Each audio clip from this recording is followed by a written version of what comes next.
ladies and gentlemen, and a good weekend, and welcome to the 1997 edition of Info's FortFest. See a lot of familiar faces here last night and some more this morning. It's great to have you back. May we ask how many of you have not been to FortFest in years past? Show of hands. Fair number go up. Well, an especially warm welcome to you folks. Glad you could come. It's kind of like old home weekend for the rest of us here. We see faces that we don't see for 12 months, and we get together this wonderful weekend in mid-November and just have a fantastic time. So for the newcomers, we hope you'll feel as welcome warmly and heartily as those non-first-timers. My name is Larry Arnold. We have the privilege and honor of being your MC for today, which means, among other things, we're hopefully going to keep the program on schedule. It's been said by Tristan Bernard that in the theater, the audience wants to be surprised, but by things that they expect. The Fortians know that it's more fun to be surprised by the things you don't expect. And that's the kind of work that Charles Fort did in the early part of this century, after whom this conference and its research has been named and has followed on. Charles Fort was an iconoclast and a chronicler of the weird, the wild, sometimes wacky, and the always wonderful phenomena in this magical world that we currently inhabit and call home or reality, however one chooses to define that. Is there anyone here who believes in phenomena?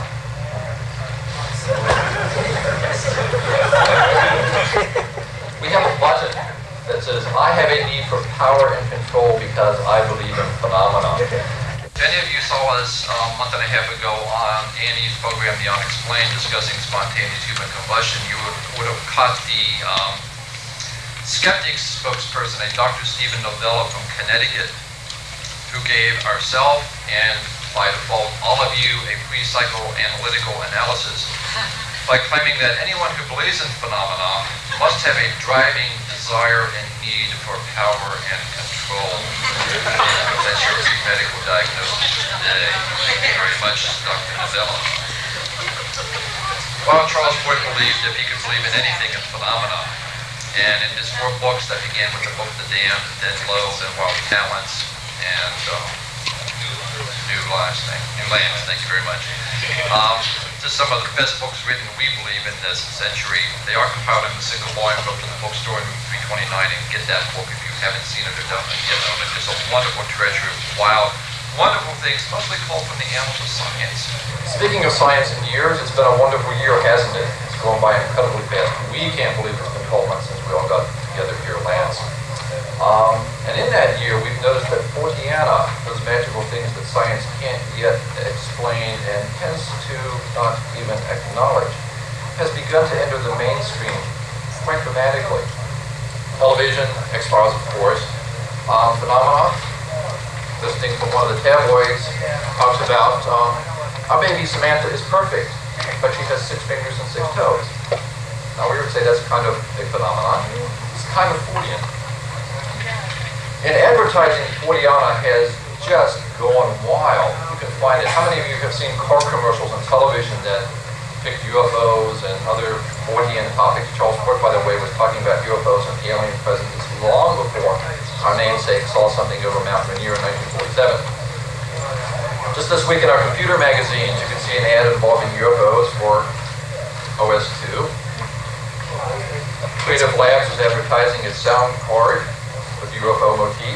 What if you don't believe in OS2? It's up to Bill Gates. Our specialties in SponCom, we have another computer software manufacturer depicting SponCom in its advertising for its product.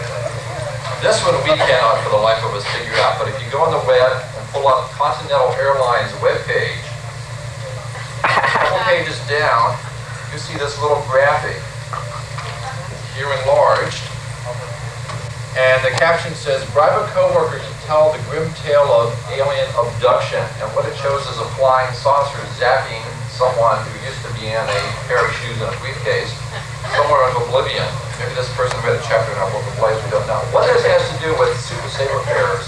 That is a phenomenon. Cheaper, much cheaper. But do you know where you're going to land? That's the question. That's a real standby. This is the last example we'll give you. This one we love. This is by Oliphant. I ran about it 2 weeks ago across the country. Depicts President Clinton discussing in the White House with Al Gore their problems with telephone donation solicitations. And the president says, "Golly, Al, you seem to be on fire. Don't you think you should call 911? And Al Gore is very calmly sitting there going up in a blaze of glory, saying, "Are you kidding? I don't call anyone anymore. I think I would just sit here and burn up." Spontaneous human combustion of mainstream media. Absolutely amazing. You wouldn't believe. Psychology must be rolling over in the grave.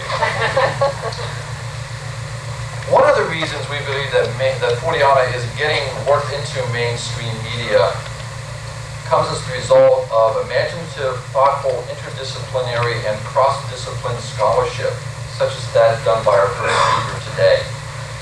Dr. Mario Pazzaglini is a clinical psychologist from Newark, Delaware, where he specializes in treating addictions and severe mental disorders. He should feel right at home in this room. His research has been featured in the September issue of Fate magazine, which we recommend you all subscribe to, as well, of course, as the Info Journal. Several years ago, because of some UFO sightings in his hometown of Endicott, New York, he became interested in UFOs. And he applied that interest with one that entailed studying symbolic images in cultures around the world. And by studying those symbolic images, he became aware of some patterns that seemed to manifest in alien writings, lists that people who recalled or seen, they believed, once in the presence of aliens or were printed on alien artifacts. I'm sure most of you know the I-beam from Roswell that Jesse Marcel talks about. Comparison of alien writings to ancient Earth languages, and that research formed the body of his privately produced book in 1991 called Symbolic Messages, which just happens to be the title of Mr. Pazzaglini's presentation to you this morning. Would you please give a nice, warm FortFest welcome to our first speaker of the weekend, Dr. Mario Pazzaglini. His title is Symbolic Messages.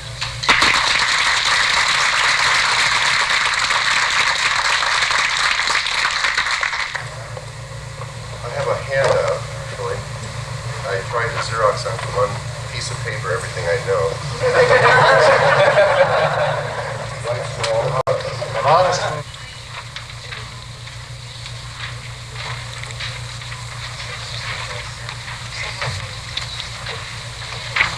Something wrong, stop it. I can tell you about the power and control. It's true. I love power and control. My family's from the same town as Machiavelli. For a general frame here, the topic I'd like to address myself to is the topic of alien writing, or received script.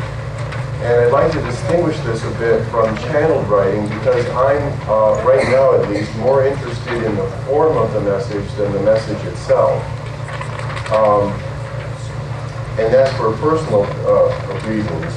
When I talk about alien writing, what I'm speaking of are a couple of categories, which I'll go over later.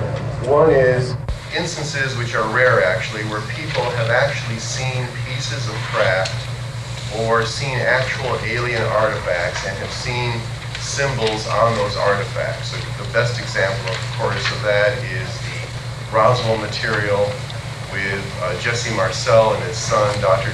Jesse Marcel Jr., finding symbols on I-beams and then recording those. And I'll show you a picture that Jesse Marcel drew himself of those symbols. So that's one category. Another category are people who are shown material. In other words, for instance, Betty Andreasen, who was shown a book, owned the book for a while. The book was taken away, but with it being taken away, she received the ability to telepathically channel that script, and has channeled that script ever since. We're down the line here with her probably about 25 years. I personally have 500 pages of what must be a much larger corpus. So that's another category. A third category are people who just telepathically receive script, and that category is huge. People who, for some reason, have an event occur in their head, and we can talk a little bit about what that event is, and then begin to get an ability, whatever that ability is, to form alien language, alien letters in their head. So that's a third category, and then there are all sorts of subcategories. I'm a clinical psychologist. I have a degree in clinical psychology and neurophysiology. This does not protect me from mental disorders and and they use this as data to show that I grew up in upstate New York, and at that time, when I was about 11 or 12, 1952 or so, we had a flap. And you know what a flap is? That is, everyone saw UFOs, and I mean everybody. And just to give you three sort of snapshots from that time,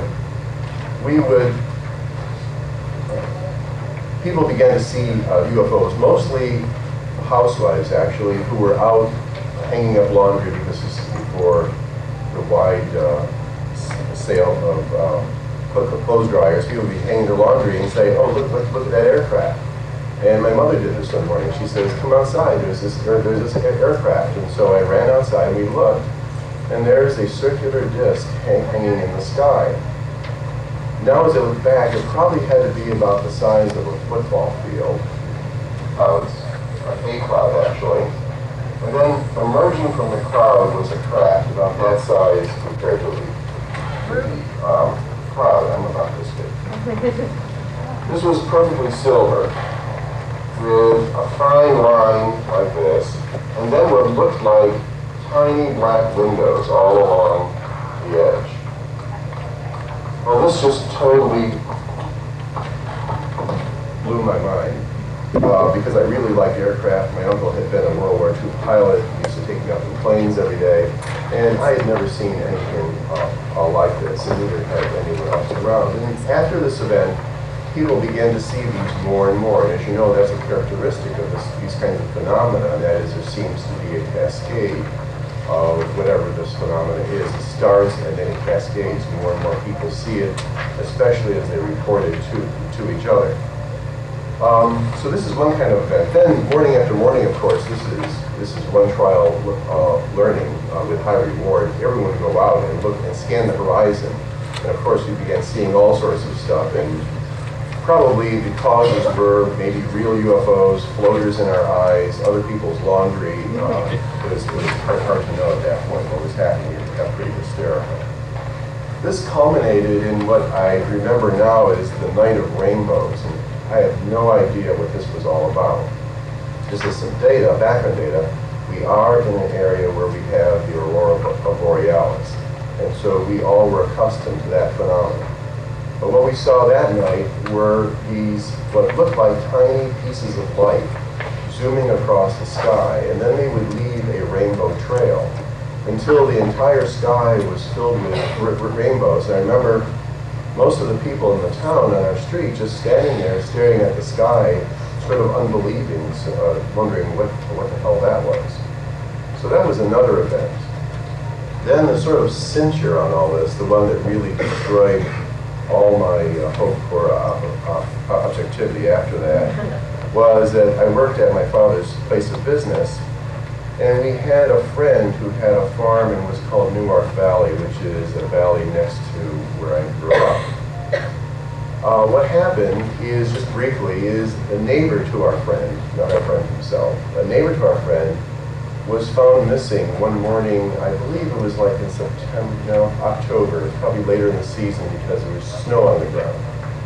His wife searched the house for him, and in searching the house, she didn't find the house, so she went outside and she found his footprints in the snow. They were farmers, so they got up early. She found his footprints walking out into the field, and then they stopped. And she found a few drops of blood.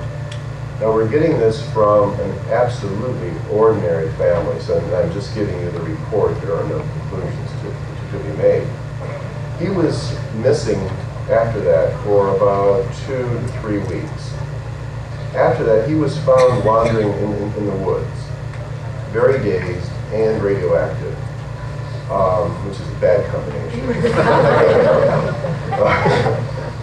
He was placed on the ward of Wilson Memorial Hospital, and so we decided it'd be interesting to go visit him and see what happened. And what was interesting about that is they had the ward totally isolated. This was the Air Force. And no one was allowed on that ward. He was the only patient on that ward. He stayed on that ward for, as I recall, probably months. My memory about this is fuzzy, so I can't tell you exactly. He was then released, went back and continued to grow cows and raise corn, and I lost track of that event. But those are three clusters of events that sort of tumbled me into this.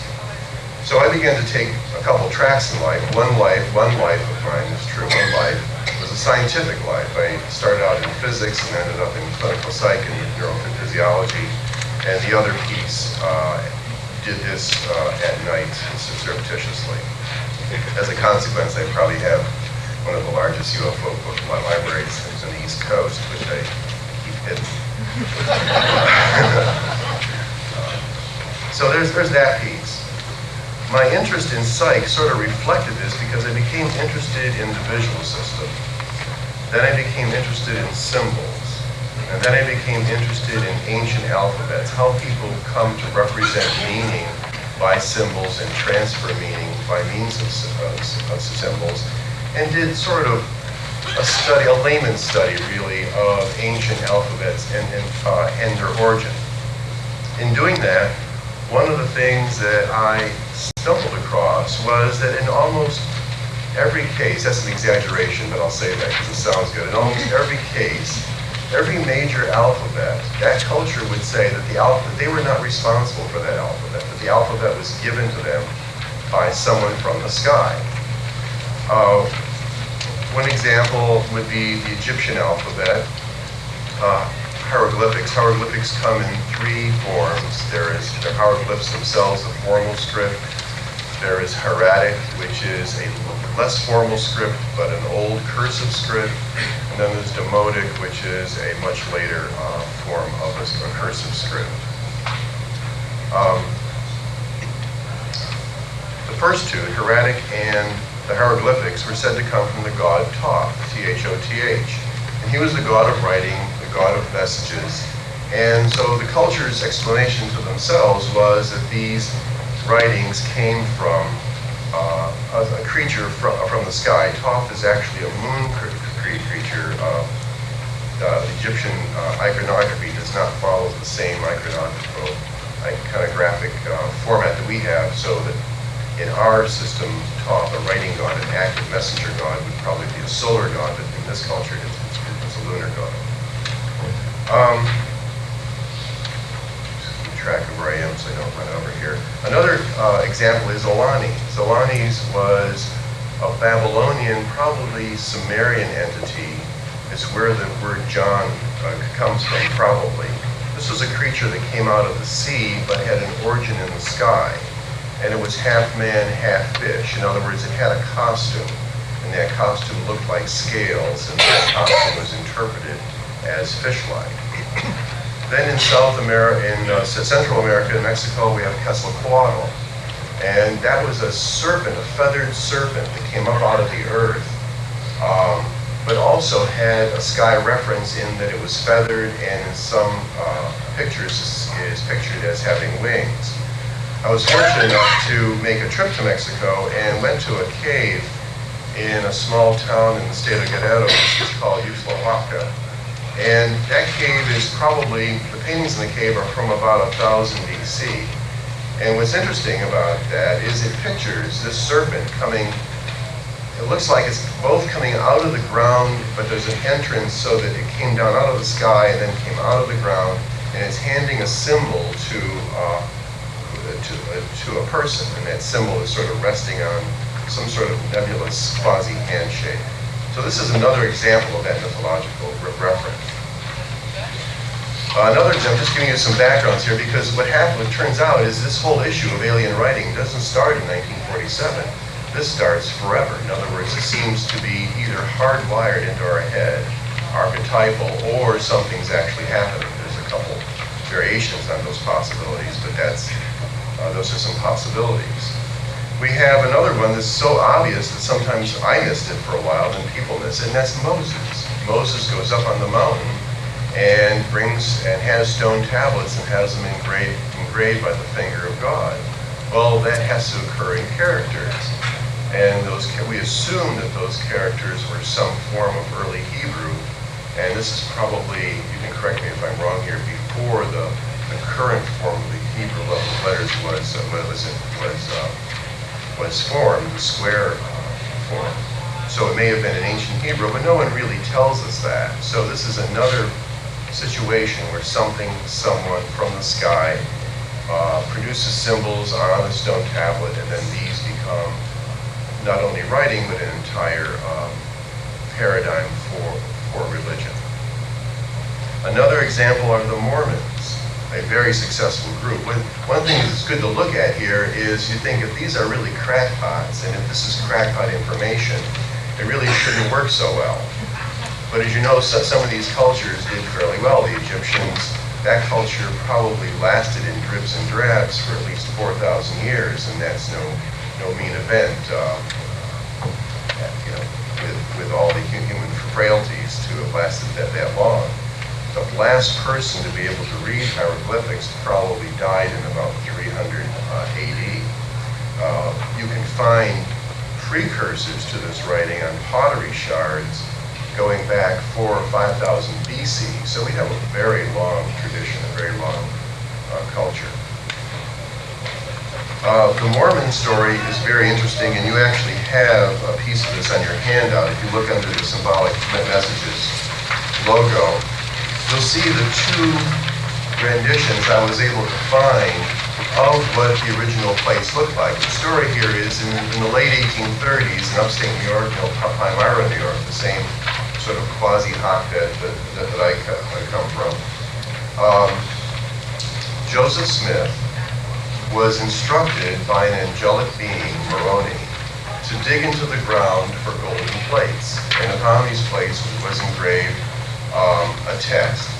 And through a series of translation devices, this is another recurring theme, and that is translation devices.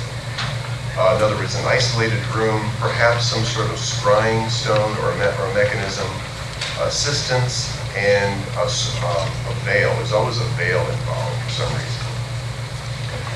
The angel dictated how these were to be transcribed, and the result of that transcription is the Book of Mormon.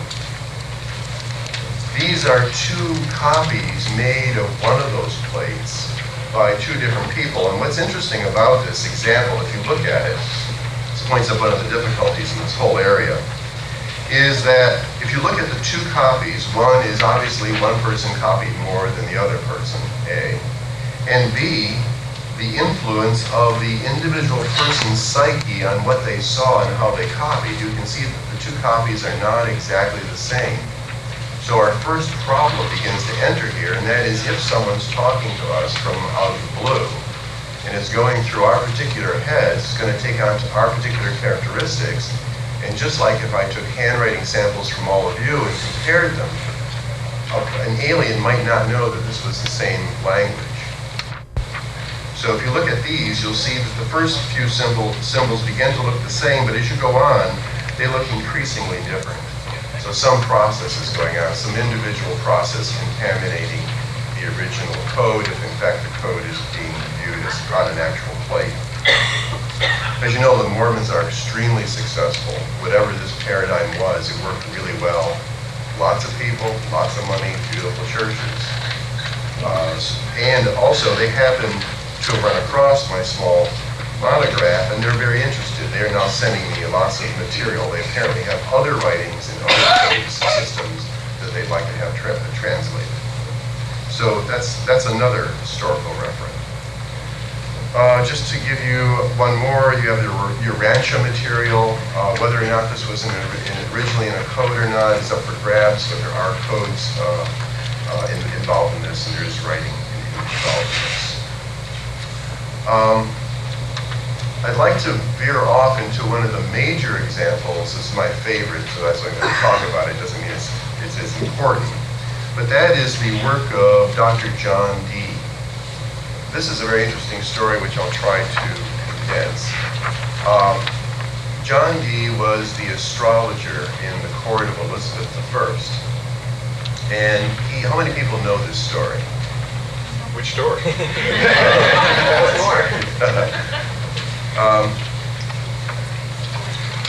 Let's see if I can you still hear me?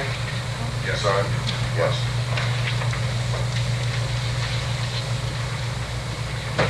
This is my favorite conspiracy diagram. Elizabeth I and her court astrologer, John Dee. He meets a guy named Edward Kelly. Through a series of processes, God knows what they were doing. They were astrologers, they were scrying, in other words, they had stones that they looked at and saw pictures in. Through this whole process, they contact an angelic being, another one of these angelic beings, these glowing entities. And this entity, in a long process, dictates to them in a language called Enochian. And this has an alphabet. Let me see if my mind works. I think I put it on this page. Yes, if you turn over the page, you'll see on the right-hand side the Enochian alphabet. Okay? Very odd alphabet. First of all, it is an alphabet. In other words, one letter, one symbol stands for one letter, one sound. The names of the letters do not correspond real well to the sound itself. For instance, gap looks like an upside down L, and it's actually an E. But this is what the angel said, and so they wrote it all down. This is all well documented. Dee took scrupulous notes, and this is a facsimile copy of all of those notes, and it'll be up here for a while after the talk if you'd like to take a look at it. But this is an entire record of that dialogue. Now, Dee is a strange person, just as a footnote. He also probably has or produced a manuscript called the Voynich manuscript that ended up in the court of Rudolph I and then ended up in a museum in Boston. This is a manuscript that's very interesting. It again is a totally untranslatable manuscript, several hundred pages long, with many diagrams. And what's interesting about these diagrams is if you sort of ignore it's somewhere between the 12th century and 14th century, they think. My brother, who's a medievalist, is an expert in medieval script, says it looks like perhaps about 14th century minuscule, but still no one can translate this. It has a lot of pictures in it, and the pictures are in three categories. One, a lot of cosmological diagrams. Number two, a lot of pictures of plants that no one can identify. And number three, a lot of pictures of females having various things done to them that look like, if you sort of squint your eyes and blur a bit, what people report happens to them in abduction experiences. So this is a very interesting manuscript and another one of those interesting dead ends. In other words, you have the manuscript, I have a facsimile copy, you look at it, you nod, yeah, it does look like that, and then you go, well, what it means. Now this system is interesting because John Dee used this system to advise Elizabeth I, and we know that she was fairly successful. Am I making that?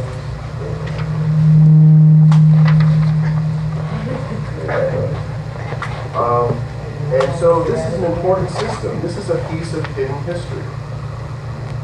Because it wasn't just Elizabeth I's political advisors telling her what to do.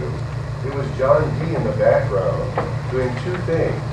He was scrying and doing divinatory techniques to find out when it was the best time to do stuff, and they did wipe out the Spanish Armada on the basis of his information.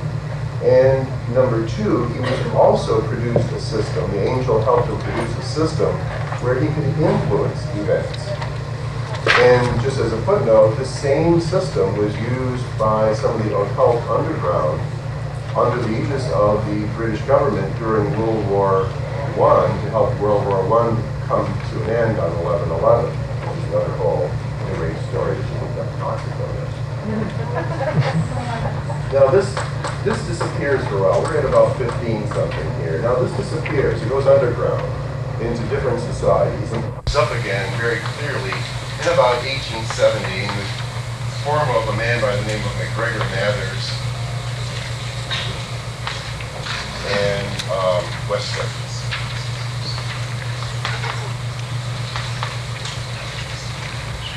They're involved in an organization called the Golden Dawn. This is really a brief exposition of this. But they are using this system. This system reemerges. They're using this system as a system to evoke and invoke entities from other dimensions, what they call ultra-terrestrials. Not extraterrestrials, but ultra-terrestrials. They're very careful. One of the descendants here is the OTO, and they're very clear these are ultra-terrestrials and not extraterrestrials. So this system is used now as a system of magic for calling in entities. The Golden Dawn, one of the members here is Aleister Crowley. Aleister Crowley then joins the OTO, takes the system with him, formalizes it, and begins in about 1910, 1911, doing a series of projects he calls workings. And what these are he's trying to do two things. He's trying to find the perfect scarlet woman, and he's trying to use that woman in some way that still remains a mystery to produce what he calls a moon child. And this moon child is supposed to be the savior of the world. In order to do this, for some reason, he has to open up these ultra-terrestrial, extra-dimensional gates. And so he starts to do this in 1910, the last working being, this gets interesting, 1946 is the last working. Do you know this story? This is interesting because in 1946, Aleister Crowley is quite sick by this point, and his sort of heir apparent is Jack Parsons.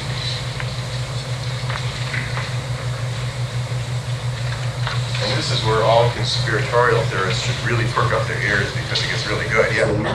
Is the heir apparent of Aleister Crowley. He continues the last working on 1946. Now, what's interesting about Jack Parsons is he has two lives, three lives actually. He lives in Pasadena near Pelini.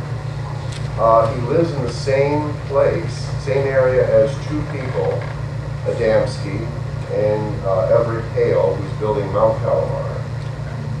They all party together.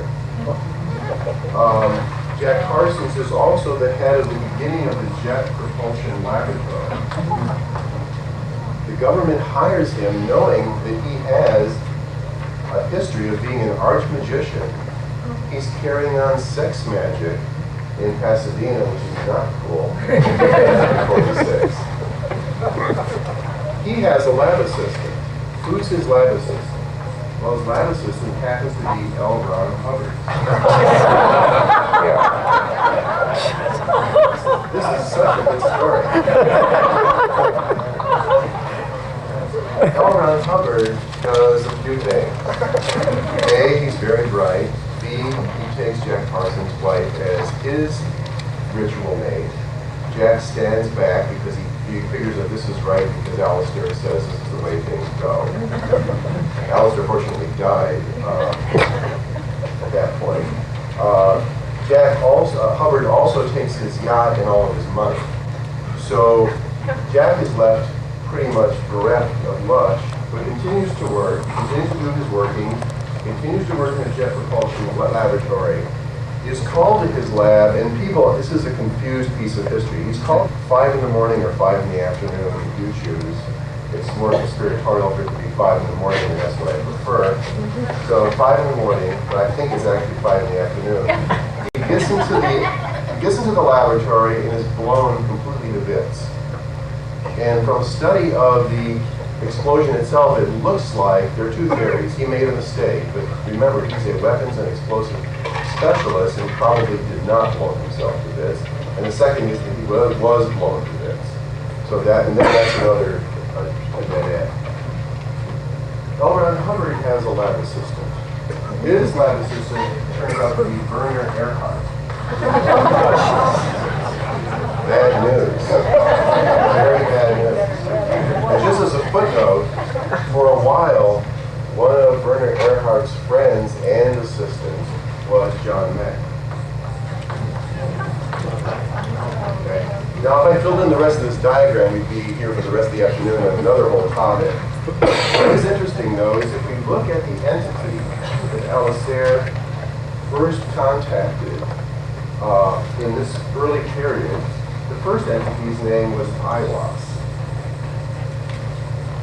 Ilos introduces Alistair to Lam. What does Lam look like? I have pictures of this, which I'll show you in the picture section of this. Lam looks like this.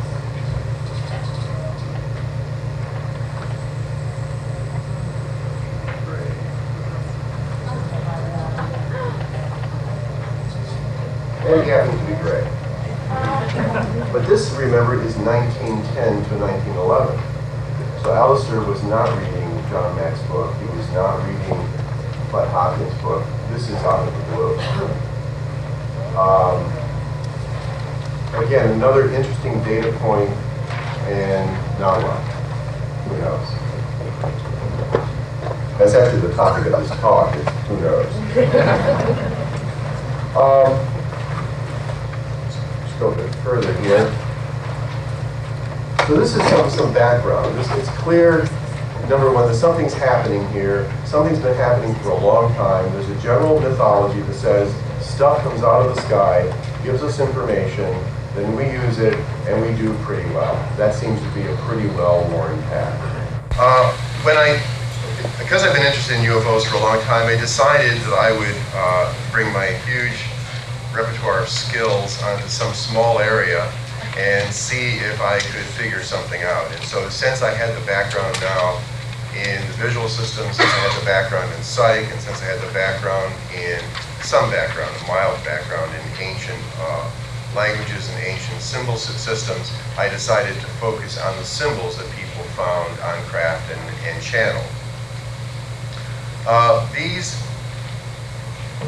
My first sort of gatherings happened accidentally. I worked at that point in the state hospital, so I was on call a lot, and I got to see everyone when they came in before other people got to them and treated them and spoiled everything.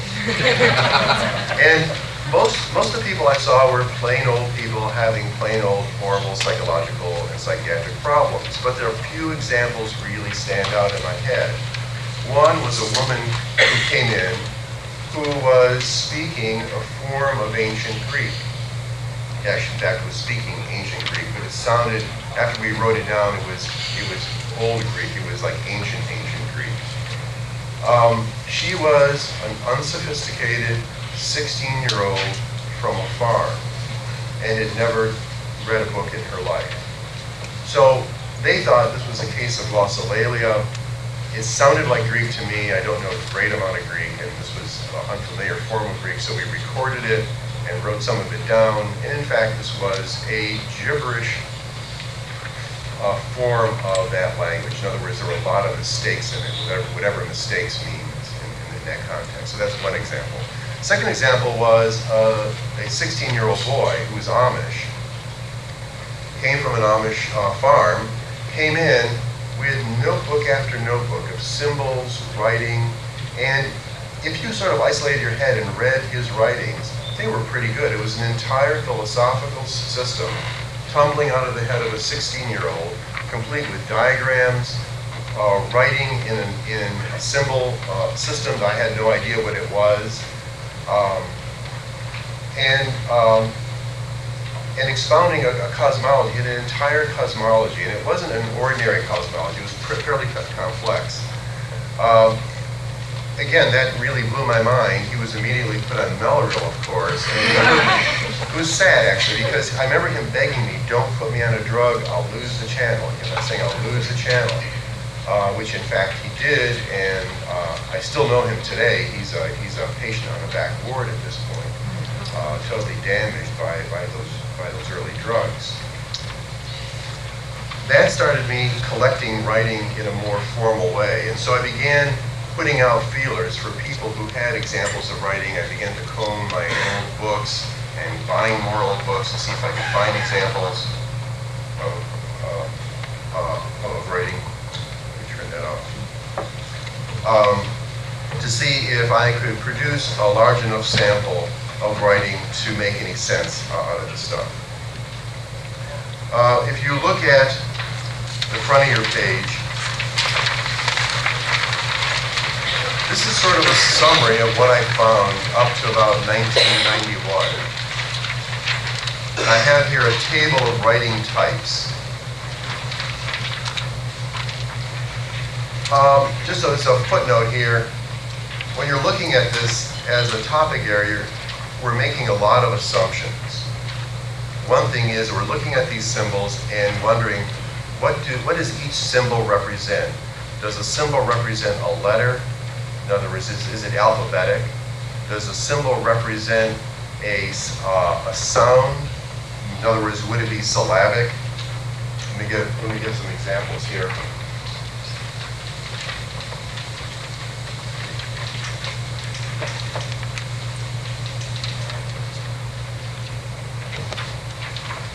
So in a alphabetic system like we have, you need about 20 to 30 symbols, and in that one you have one symbol equals a letter.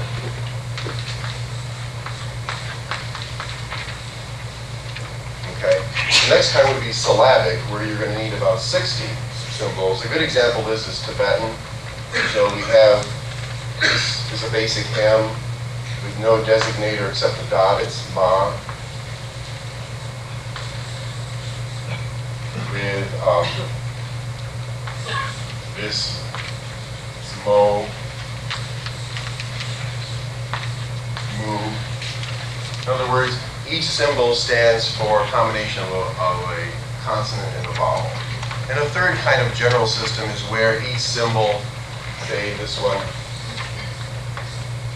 can stand for an entire concept. It can stand for life, living, but it also, you can use the first letter, so it could also be an A, it could also mean life, it can mean an entire philosophy, just like our cross does. In other words, look at a cross, that's not, it's a symbol, but it stands for an entire corpus of meaning. So it's hard to know what these symbols are. Are they this, are they that, are they that? The only way you can do this is to ask the person. In other words, there's a huge epistemological problem here, and that is, if we're truly talking about alien beings, and they truly are really alien, then they probably aren't anything like us, unless some hideous story like we are them is true, or they are us. In which case, you still would doubt, are they going to have the same vocal cords? Are they going to have the same tongue structure? Are they going to break sounds down into the same way? That doesn't even happen on the face of the earth. There are a lot of systems. So we're making a lot of epistemological jumps here and making a lot of assumptions. But making those assumptions, which we can criticize, I produced this diagram. And I try to categorize, the first thing I try to do is just categorize the writing types. And they seem to fall into three general categories. One are the dot and line types, in other words, lines and dots or little circles. The geometric type, where we're following basic geometric shapes, circles, squares, rectangles, triangles, and combinations thereof. And then cursive, stuff that looks like Gregg shorthand. Those are the three types. There are a whole, sort of a handful that stand out here and don't fit well, and one of those is Jesse Marcel's sample from Roswell. We'll talk about that in a bit. Going down, we have alphabetic types of dot, line, geometric, and cursive. We have syllabic types, we have ideographic types, and we have the sigils. Sigils are very high-ordered symbols. In other words, where you take an entire constellation of concepts like I want money, I want Betty next door, and I want a red house. And you put that all together in one combined symbol and use that magically to evoke that particular event in your life. And people would tell me, this is an alphabet, or this is a syllabic system. They would tell me that, and that's how I got to categorize it. And you see, so some of these are common, some of these categories now are common, and some are fairly rare. But those are the basic types. Any questions or comments about that diagram? Because that diagram is really key, sort of, to understanding these categories. Just to give some examples of some interesting examples I have, one would be the Jesse Marcel example. Nothing looks like this. I've talked to Jesse Marcel Jr. extensively, who obviously talked to his father extensively. He's made numbers of drawings of these symbols for me. The official explanation, and this is another one of those little tidbits, it's so good. The official explanation is that the tape was there, and that this was tape made by the Scotch Company in 1947 that had little purple flowers on it. And this is what young Jesse saw, and because he was 12 years old, he couldn't produce reality in an accurate way, and he just made a mistake. Well, then I had the Air Force actually show me what they thought the tape looked like. They actually reproduced the tape. And what the tape looks like, that they produced, it's about 1 inch, maybe that's less than 1 inch wide, with purple designs on it. And they said this was made by the Scotch Company, this was Christmas tape. Well, I remember Christmas tape from 1947 because I wrapped packages with it. And it was this wide, it was clear, and as you recall, violet was not a Christmas color in 1947. So then I thought, well, maybe my memory's not too good. So I tried to see if there was anything in the world like a tape expert. And I actually found one. I went to, there's these shows called stationary shows. These are secret little events that people go to.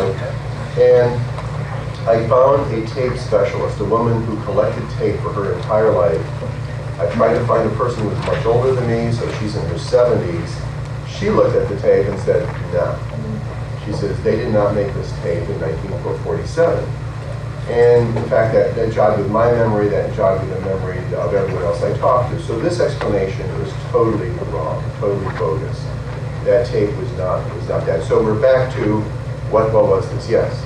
Have you checked with the Japanese? The Orientals will wrap packages yes.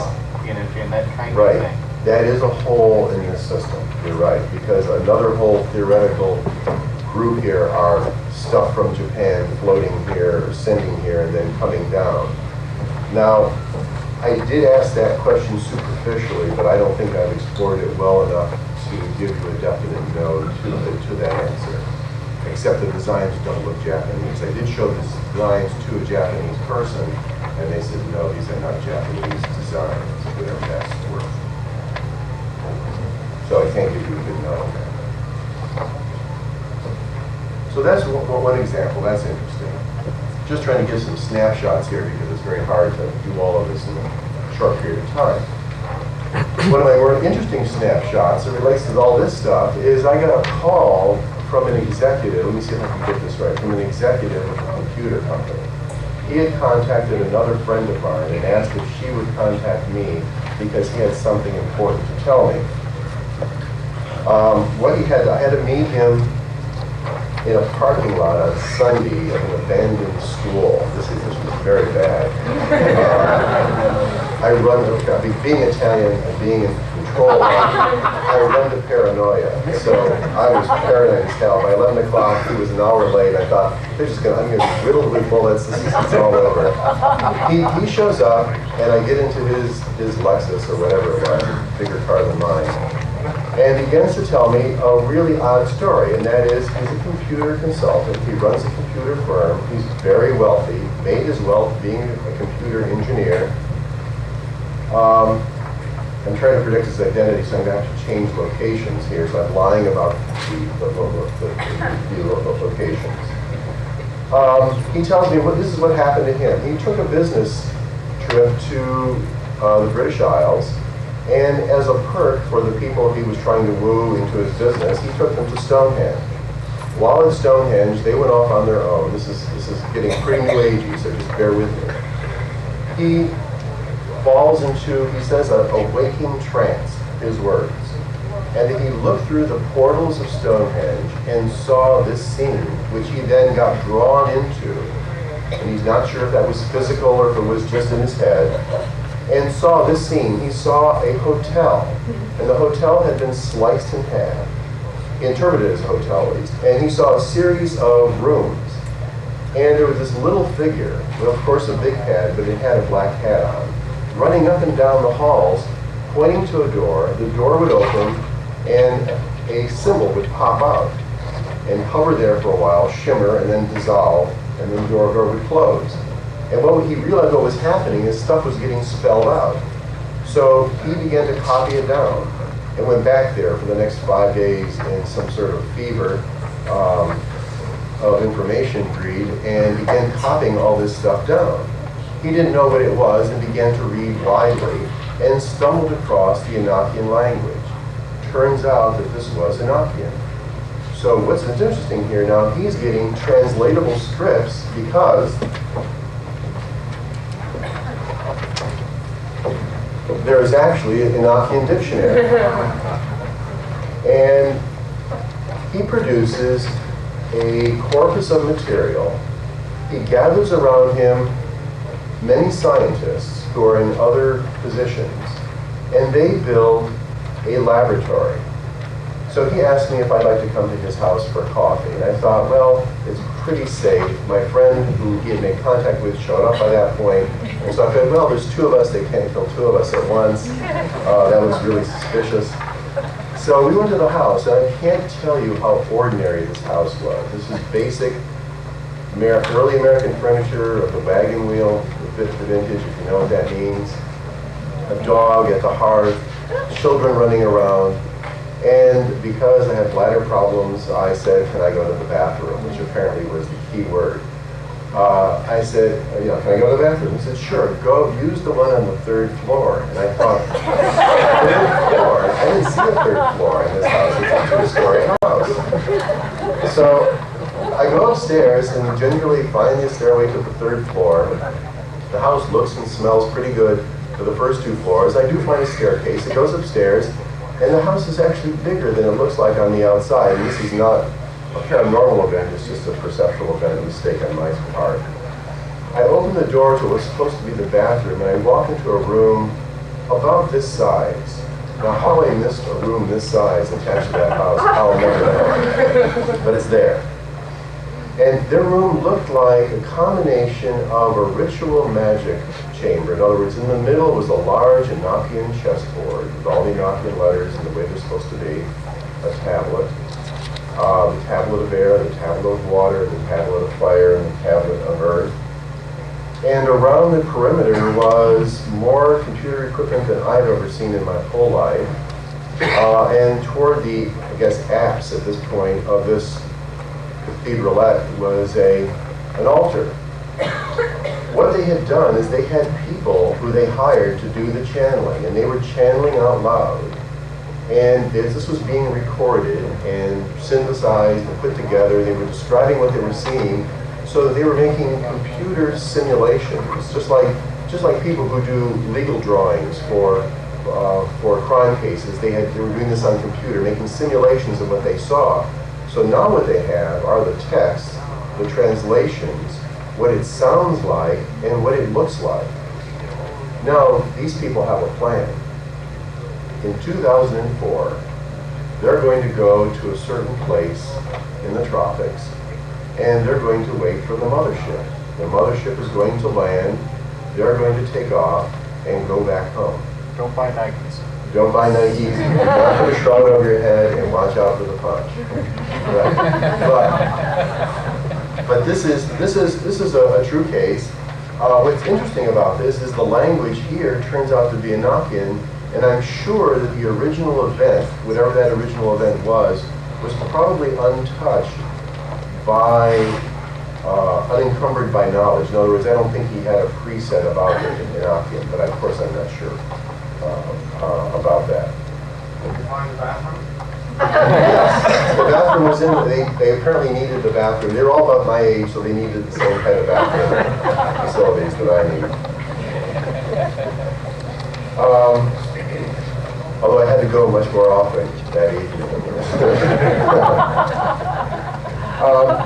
What is interesting is these people followed me for about 6 months. They would show, I would give talks, they would look in the back and they'd be there. Then I would finish my talk and go to talk to them and say hello, and they would have ducked out. So they did follow me for a while, but for whatever that's worth.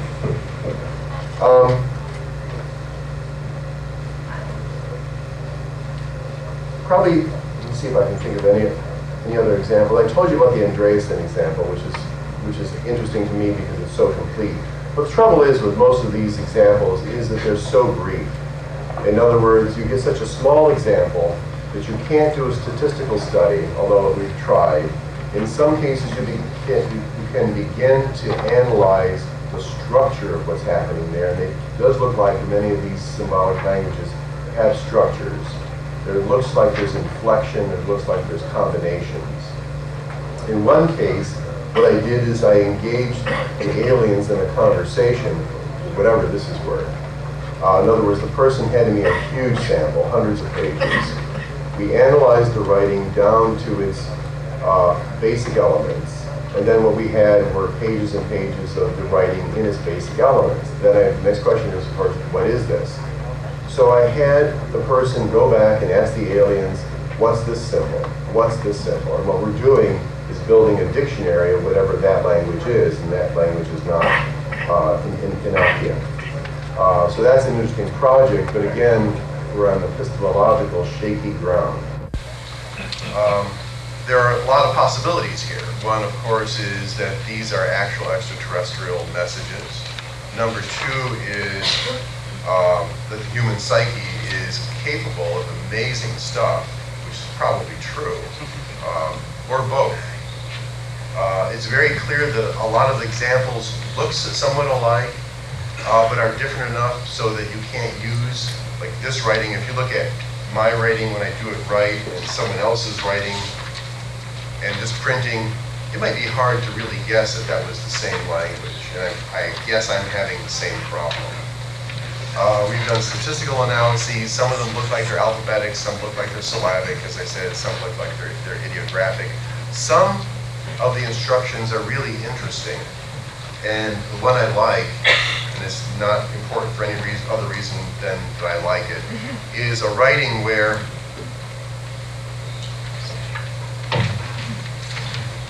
this is what the writing looks like. Something like this.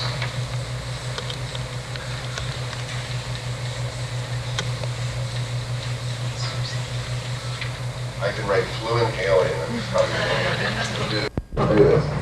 Okay, so, well, what's that? And so we had her ask the aliens, what do you do with this stuff? And they said, you take a stylus, and you start at the beginning, you put yourself into a mild trance state, and you very slowly do this. And as you do this with the right exercises, it downloads information. Well, that's an interesting system. It's like a recording. But what it's doing, and this piece is true, is playing with a piece of the nervous system called entrainment circuits. What entrainment is a perceptual system. As I look at you and you look at me, without ever talking, we trade tremendous amounts of information. That's why ducks don't mate with elephants. That's why ducks don't bump into each other. It's a widely used system that's unconscious in us because we just don't think about this. But this is now a recording. And it's a recording built for us. And this is another possibility here. And that is, this is not the alien language. This is the language the aliens built for us. And so that becomes another possibility. Another little footnote here that's interesting is you can teach people to do this. I began to take groups of people and I tried to, I fiddled with it. Being a psychologist, you have to fiddle with someone's head. And so what I did is first of all, I wanted to see what alien languages looked like when people just made them up. And so I took a group of people like this and I said, make up an alien alphabet. And I gathered them together, and if you look on the back here, there's an example of one. On the back of your sheet, on the left-hand side, second square in, you see a made-up alphabet. And these alphabets have characteristics, and one of those characteristics are what I call follows. In other words, the human head in general is pretty rigid, and once it gets stuck on a symbol, it tends to use it over and over again. And made-up languages tend to have more of these kinds of symbols. In other words, where the symbols sequentially look alike in some way. Another thing I did was to take a group of people and see how long was it before I could take this group of people and get them, number one, to channel, just plain old channeling, and number two, then could I get them to channel in alien writing, and then number three, could I get them to begin to compile this material, and then number four, what's the message? Well, the report is, yes, this seems to be a wired-in trait. In other words, I can teach you to do this. Now, whether you're getting it from yourself or from some other source, God only knows, most of it is philosophical drivel. Most of it. You'll hit about, maybe 1% that begins to sound really interesting. And there are two characteristics. In other words, the longer you do it, the more interesting it gets if you let the trance state get deeper and deeper. If you can pull off the trick of going into a trance state while nominally awake and in control of your muscles especially, you get better and better stuff. Better meaning more interesting, not necessarily that it's true. The second is some people seem to be better at this than others. Some people have a natural channel, whatever that means. Number three is true, and that is the human head can produce full-blown language-like systems of symbols and alphabets without it being much of a trick. In other words, you're wired to do this. Now, whether another species, another alien entity could use this to communicate with us is, of course, possible, but up for grabs again. I made a list, I'm just rushing through here. I made a list of some of the characteristics of what this entity or these entities are like, and these, being a psychologist, like the group characteristics. And the characteristics are that they tend to be attributed with these characteristics. Superior intellect, everyone agrees they're pretty bright. Powerful and advanced. They have a science that looks like magic to us, just like Asimov, and not Asimov, but Clark says. Telepathic. Multi-local, in other words, they don't occupy space and time the way we do. They're very non-linear. They're like left-handed people. In other words, they think in pictures. They project pictures. They communicate in pictures. They work in groups and in hierarchies and live in hierarchies. They're tricky, and this is very important. They love to do tricky stuff. They love to trick you, just like Jung's tricksters. And that's a whole piece here.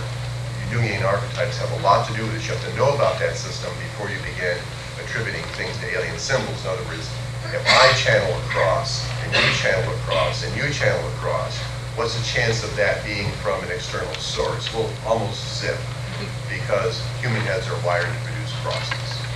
And the way you can do that, look at that, what we did is we did a study of children making sandcastles at various ages on the beach, and you'll find that they go through a pretty programmed series of progressions until some idiot adult comes over and says, why don't you move the tower off to this side a little bit or make it higher, then they mess up the system.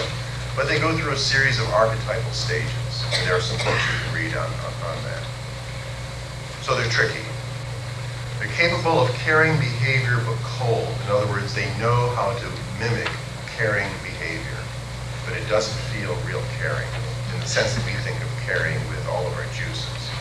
Crying and all that stuff, sweating. They're very clean. I forgot to put that on here. They don't get dirty.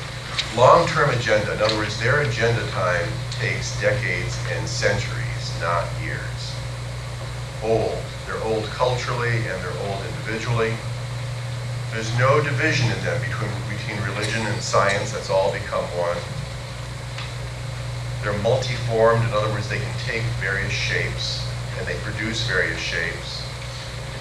And if we ask where they're from, we have a big menu here. They're either from here, in other words, they've always been here, then we find them, like the little gnomes in Ireland and all over Europe, the Folletti in Italy.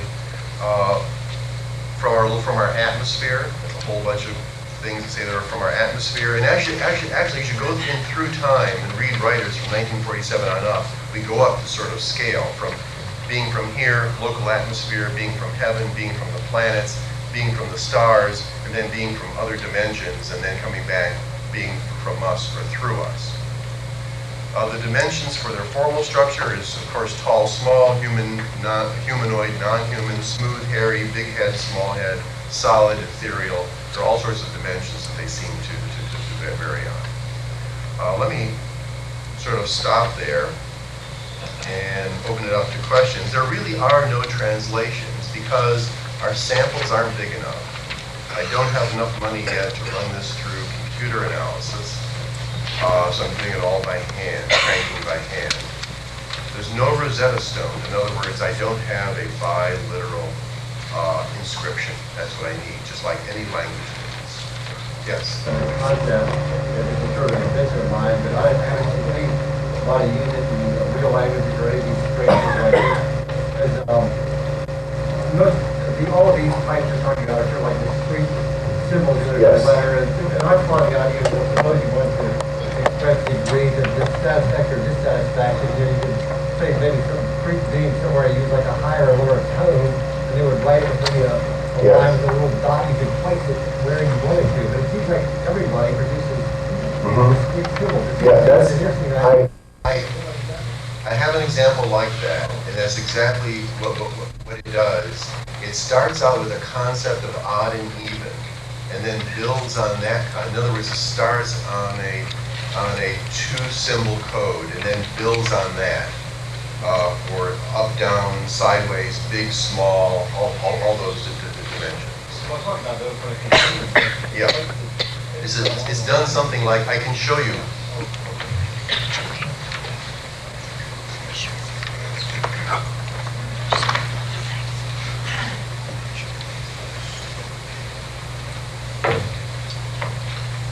This is an alien text.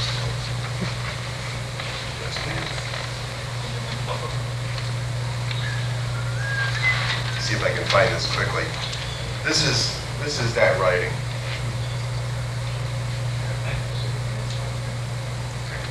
I thought that was my reading. Yes. I'll leave it here. Yes.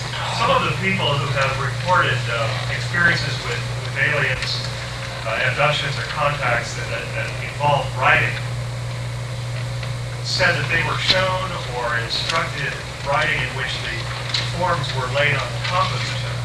Yes. Not in a row, serial. And then what they had was a sort of a scribble mess. Right. But there was an attempt to teach them to perceive writing Yes. better. Yeah, I have an example like that, and it's really interesting. The final script, if we go backwards, the final script looks like a jumble of lines. And then the person was taught how to deconstruct that into the first level of deconstruction, and then to take that into yet a third level of deconstruction. And then what happens, what popped out was Enochian. He again did not know Enochian. And what was fortunate there is now we have a translation.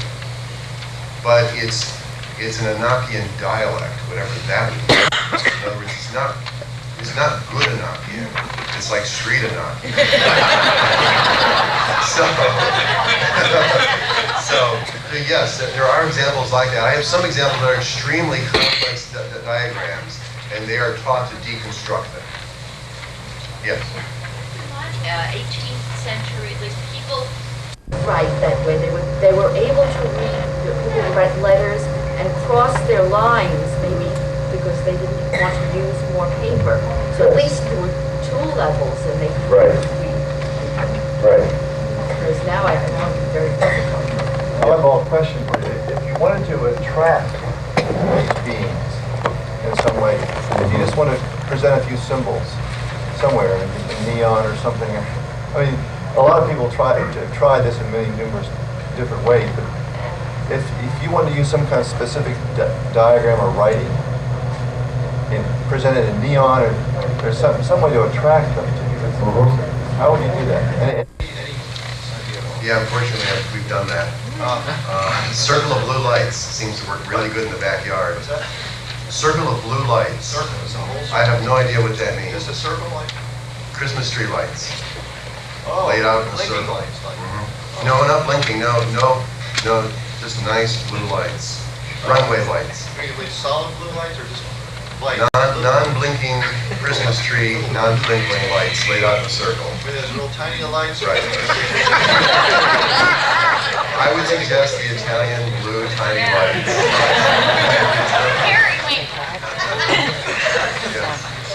Crop circles? Crop circles. Yeah, I didn't mention crop circles because it's a morass. All I can say is that they do look like symbols. Those symbols have appeared in various forms, not only in those fields, but on certain artifacts in England from, I think the earliest one I can think of is maybe around 12th century. And whether they're the same and related, I don't know. A well-known astronomer that I know is doing a mathematical analysis. It looks like one of the things you can do with them is produce music intervals, which goes back to something that you talked about, and that those intervals then play into another code system, which then produce names. But that's all I can say on that and stay sane. After all of this vast looking into these strange things, have you had any luck with the glyph that identifies the artist formerly known as Prince? Yeah.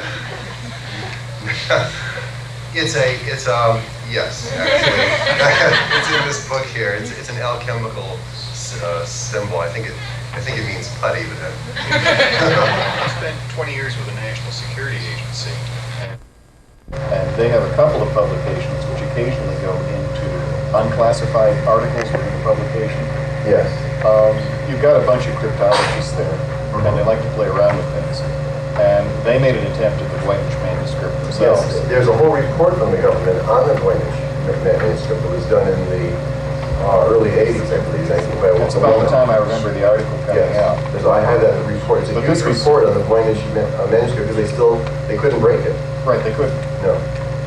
But this was for recreation and so forth. You could still get at that article. Yes. And said, I have two favorite theories. One is it's a really undecipherable, very clever script. Or two, it's my brother's theory, which is this very bad handwriting from the Middle Ages. Yes. in the ancient Actually, his language, theory is it's bad writing copied by a compulsive person who stylized the bad writing.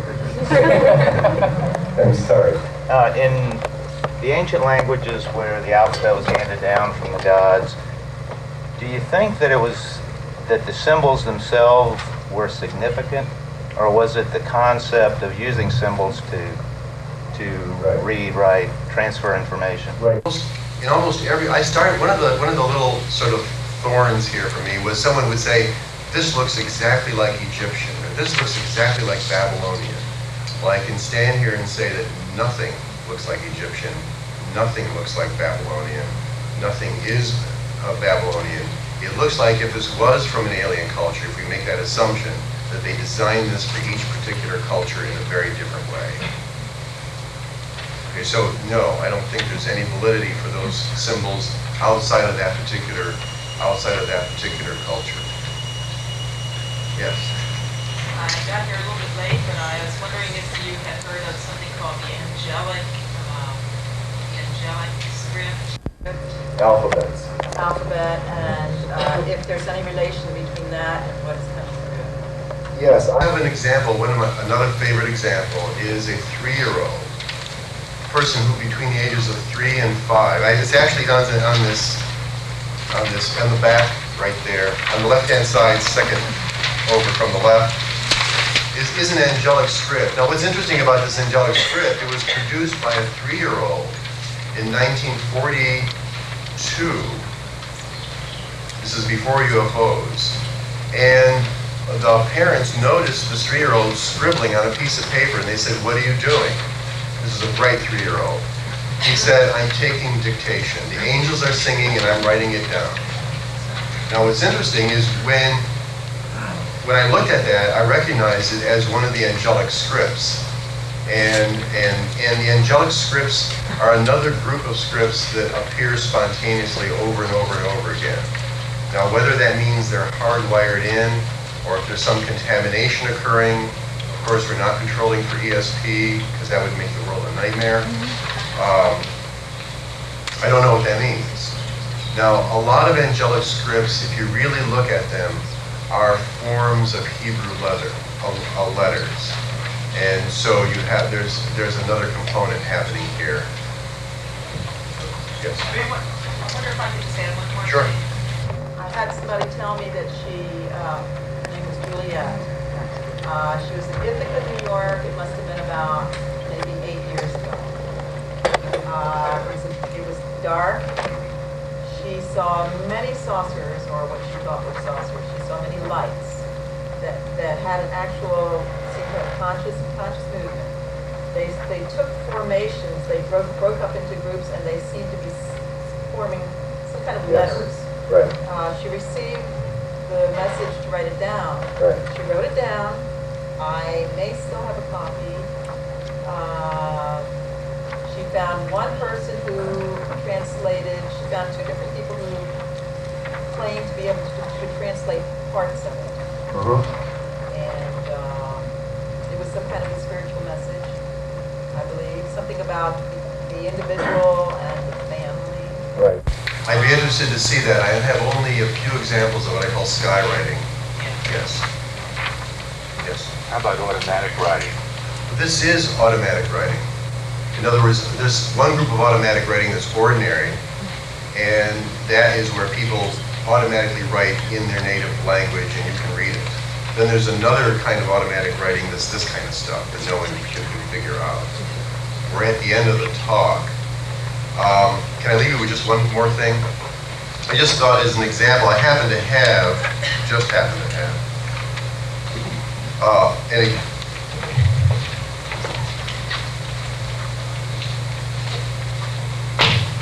just to give you a flavor for how weird this is.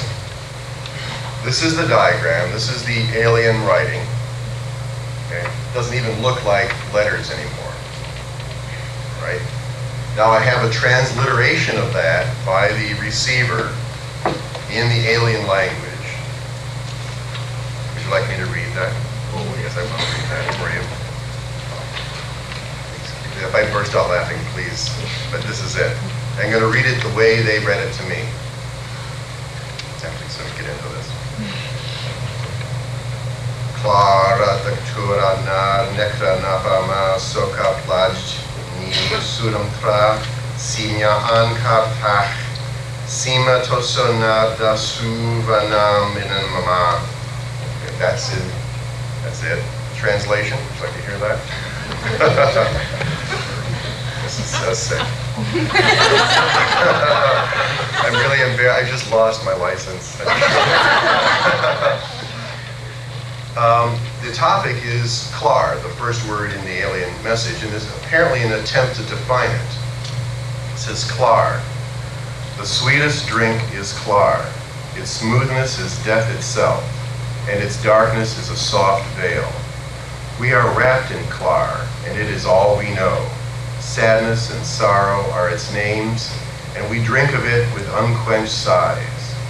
It is darkness gone light, light gone breath, breath gone death.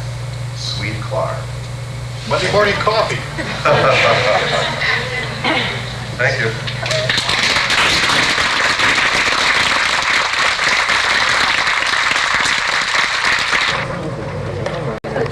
Thank you, Mario. How many of you learned the Peterson system of writing back in grade school, where you started in the corner and you slowly traced the clipping? Maybe you were being trained with something back then? All that over during lunch.